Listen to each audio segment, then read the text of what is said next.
Mark, this is Team A. Do you read us? Okay, team, this is Mark. I read you. What are you doing? We need immediate armed support in room 14C. My team now being held at gunpoint by a hostile. I repeat, please send immediate armed support to room 14C if you're free. For that panel, it should connect. Where's that?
I'd like to thank you all once again for your patience on this.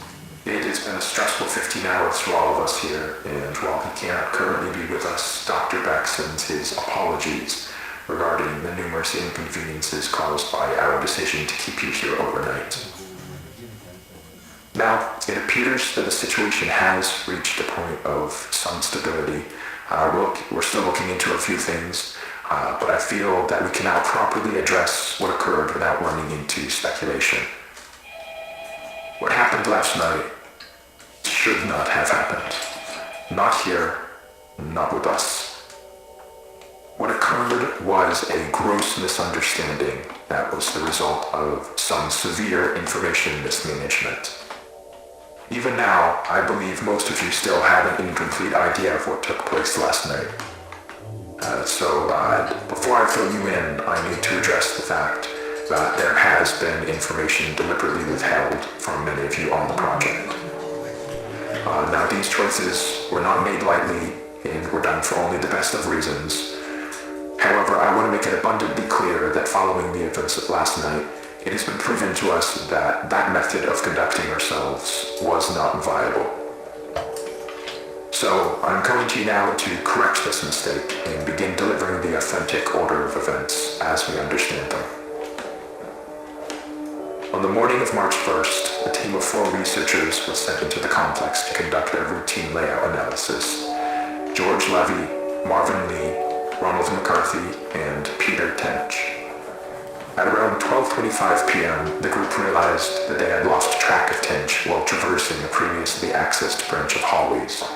As you'll recall, this prompted an immediate withdrawal of response back to standard, followed by several days of significant search efforts.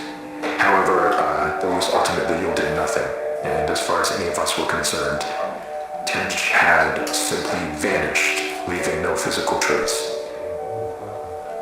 Now, for obvious reasons, that wasn't something that we could disclose to the public, so roughly 2 weeks following his disappearance, our security team was forced to put together a more acceptable cause of death that would keep attention away from this institute and provide closure to the family.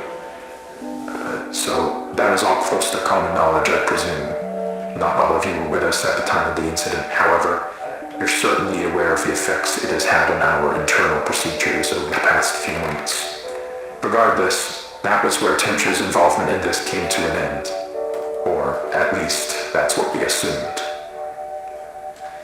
Because on May 8th at approximately 5:30 p.m., a motion alert was sent out from the complex, which was closed off at the time.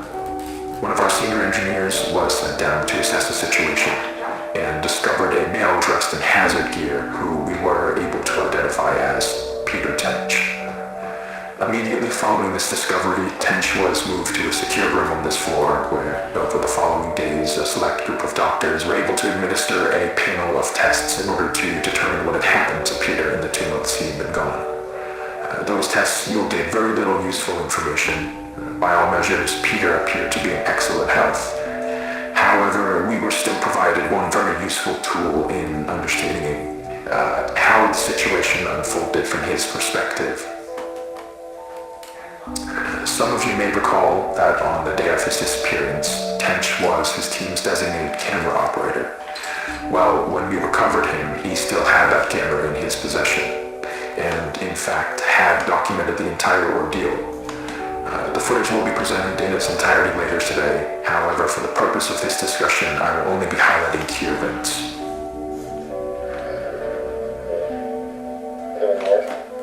This is the hallway where Peter was last seen.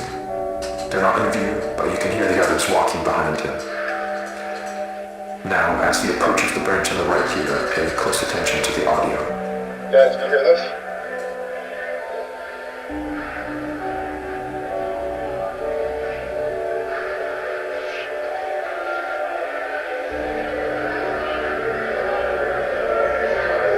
Guys, can you hear this?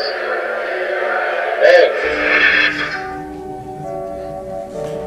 Now, I'd like to save the discussion for afterwards, but what you just saw is what we believe to be the moment that Peter was instantaneously transported 2 months forward in time.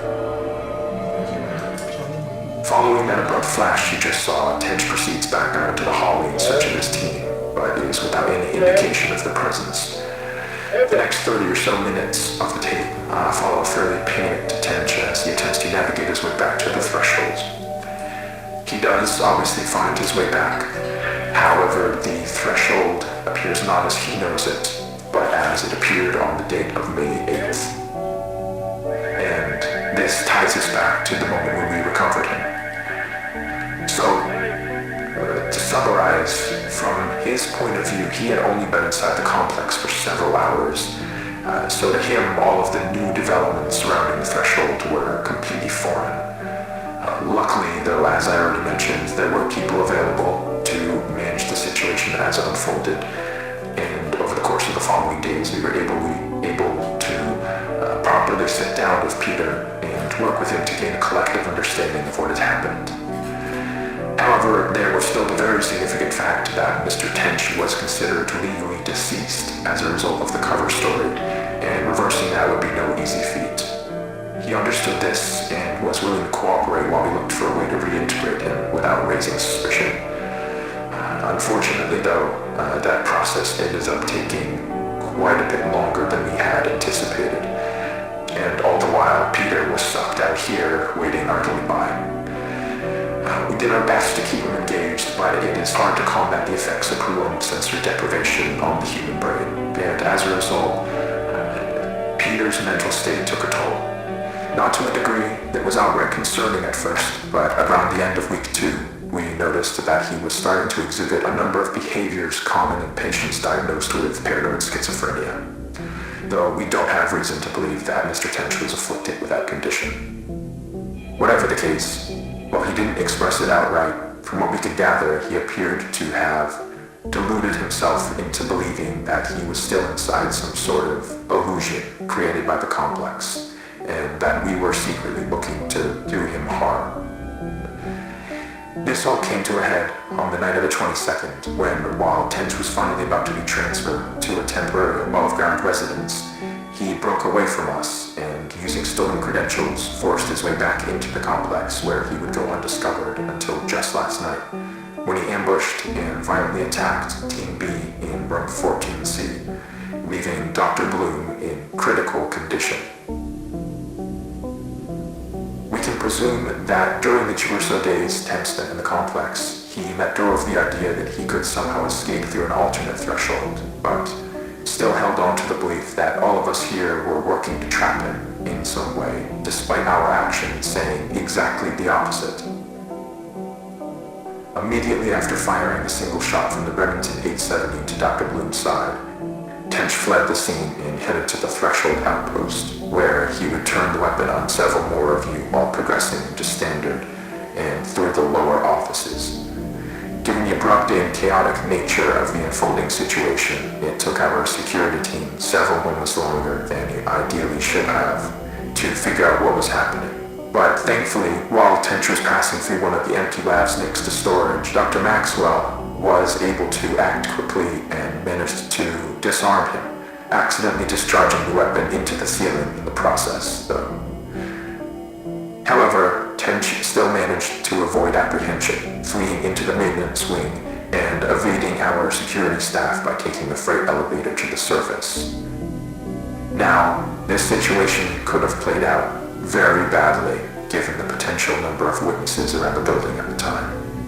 But luckily for everyone involved, as far as we can tell, Tench was not noticed as he exited the property.